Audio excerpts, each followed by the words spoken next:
Tonight, we talk about the making of 1975's The 1975. She says don't go away under lights feel safe, 'cause she loves it when I hold her, and she asks if I could stay. Sometimes it comes in waves, there's no other way. She rests her head upon my shoulder, and she asks if I could stay, if I could.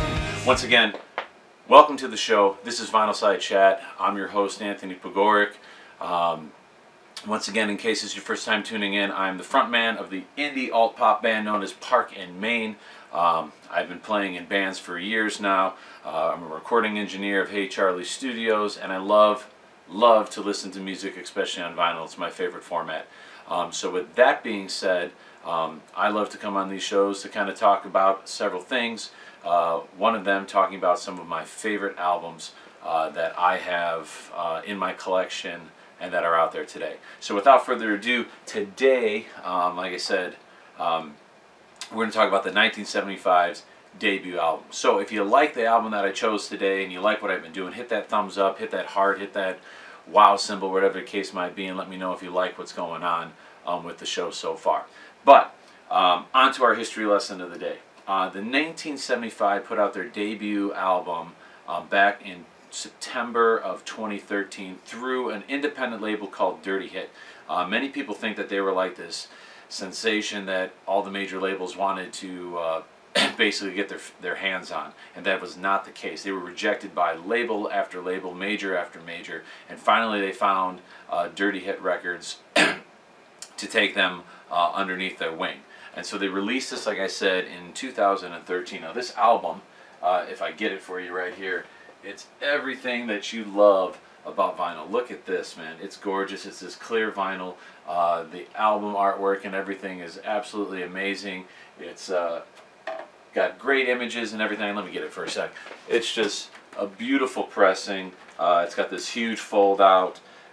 It's just like kind of everything, those tactical reasons of why I love buying vinyl and everything these days, is that this was all the stuff when I was growing up with CD books that you would just read through. It's got all the lyrics and everything to the songs, so you can go around and know what he's saying right from the get-go. I think this is all the stuff that is robbed from people in today's music with just streaming and that being the only way that it is. This, to me, is still the preferred format because of this exploration that you get while diving into this album. So, a little bit more about it. The band members, you have Matt Healy, who's the guitarist and lead vocalist. You have Adam Hahn, who's a guitar player.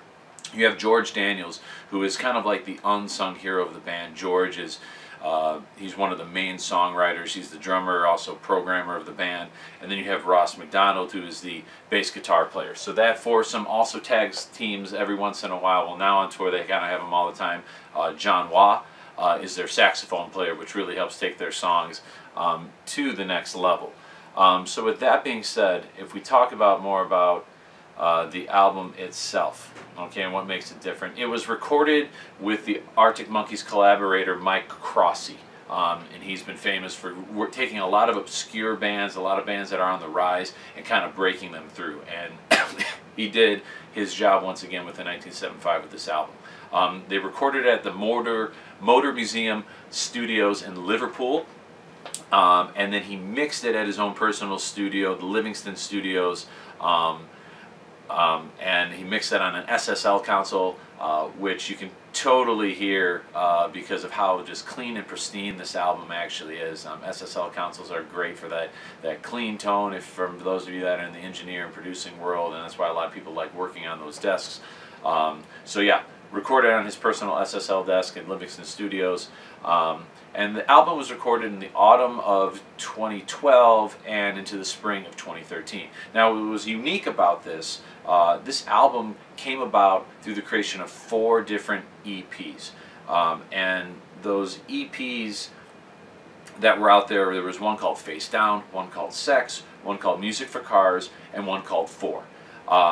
Now, a lot of the songs that are on there would end up making the final cut. They would go through, they would re-record them, they would work with Mike Crossey once again to kind of reproduce these songs and reimagine them.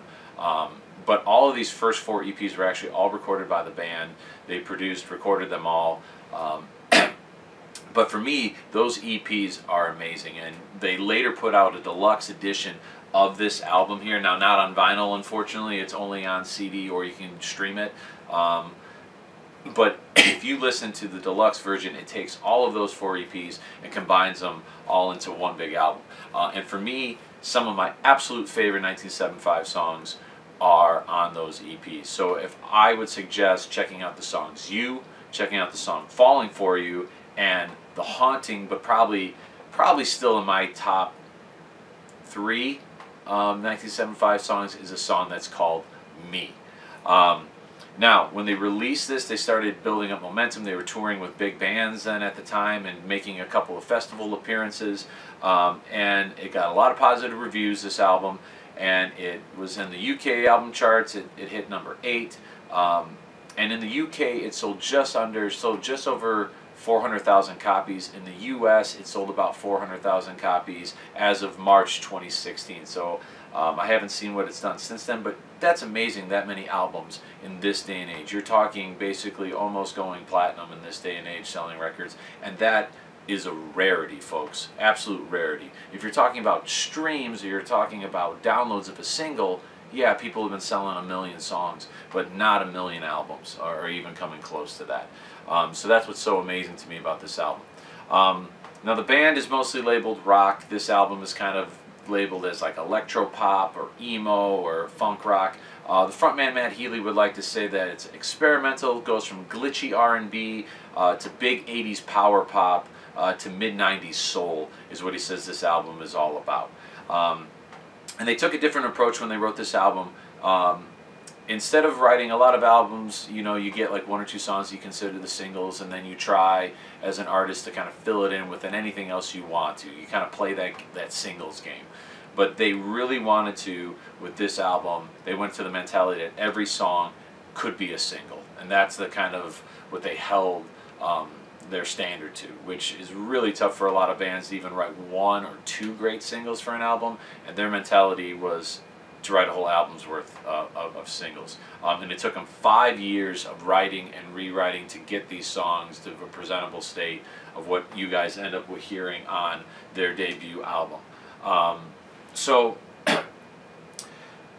And the reason they redid a lot of these songs is because they wrote these songs also when they were younger, so they had to kind of remold these songs to make them fit more their present day. They didn't want to be singing about their formative years necessarily. They didn't want to be singing too much about what was going on in the past. They wanted to kind of bring it a little bit more full circle to the feelings and the type of music and everything that they were listening to and being affected by at that moment in time, more cohesive with the ages that they were.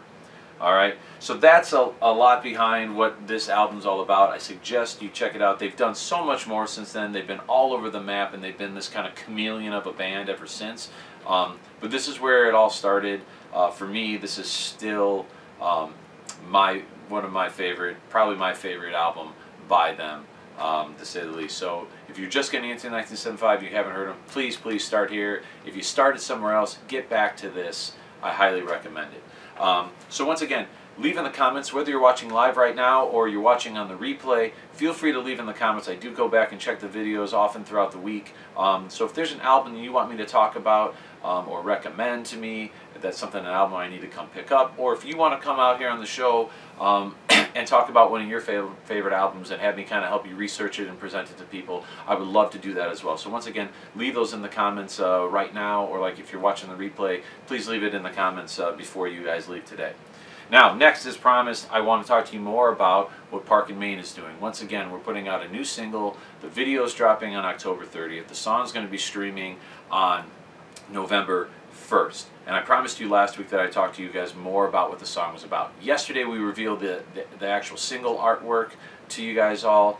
And so the song, long and short of the song, is this. I wrote the song basically for people that find themselves getting back to a spot where they always fear going back to, okay? Kind of this life on repeat that you tell yourself, I never want to find myself here again. This is the last time that I'm back in this place again. And unfortunately, you can't break that cycle. and you're trying to do anything you can to get out of it.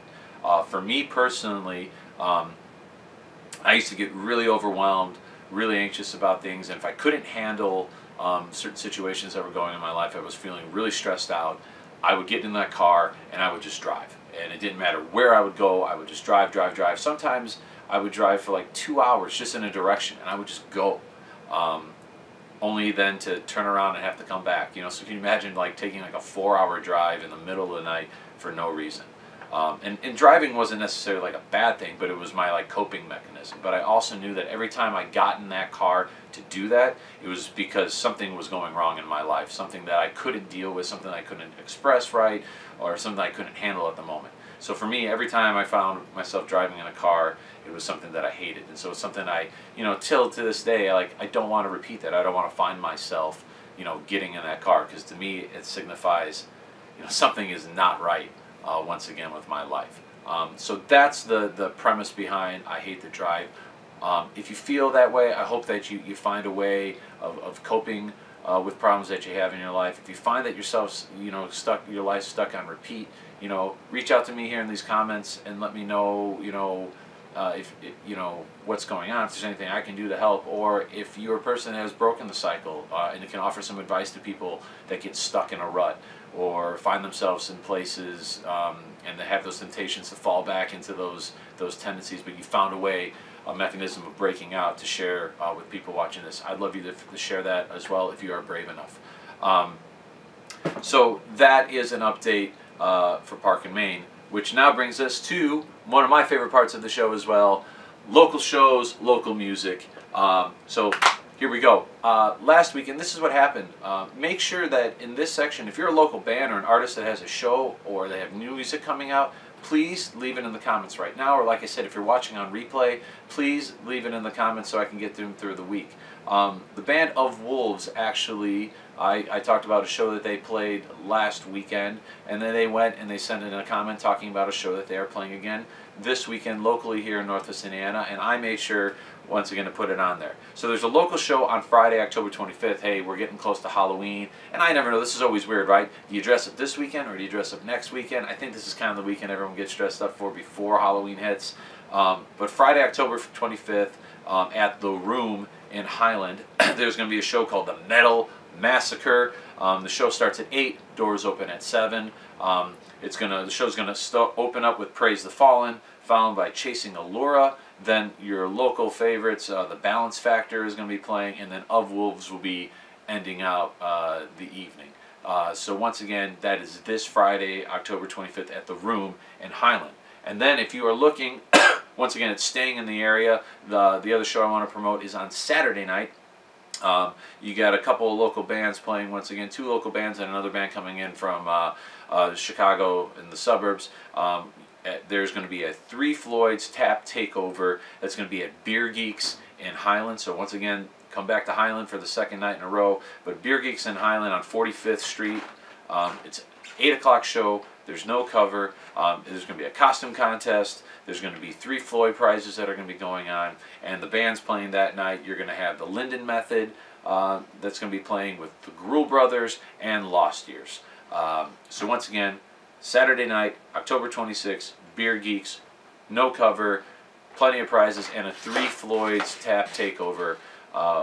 What could go wrong? Sounds like a great 2 shows for your Friday and Saturday night if you're looking for something to do.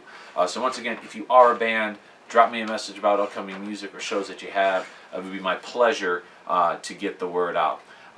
So, final reminder, head over to Park&Main's YouTube page where you will never miss playback. All right, I know how Facebook can be and how algorithms can be, and sometimes this stuff can get lost in the shuffle, whether you're missing my live performance right now or you miss the replay. You can always see this on our YouTube channel for Park&Main. We'll be posting all these and making a playlist section where you can see all of our previous episodes. This is now episode 2 of our second season here. So please go to our YouTube page, like and follow our page, subscribe to it, get notifications so that you know every time that we post, when we post new stuff, so that you never ever miss an episode in the future. And like when you get there, please, if you like the channel, please hit the likes when you're watching the episode. It goes a lot to helping spread the word to other people that are looking for similar things to watch in YouTube. So once again, it's been a pleasure hanging out with you, talking music. I can't wait to do it again next week. Pay attention through our Facebook page throughout the week. I'll drop hints as to what the next album is going to be. Unless you guys, once again, have a suggestion of something that you want me to check out, please leave it in these comments once again. Until then, support local music. Treat yourself to an album's worth of uninterrupted music a week. I think it's good for the soul. So until I see you guys again, it's been fantastic. And I'll talk to you later. Bye.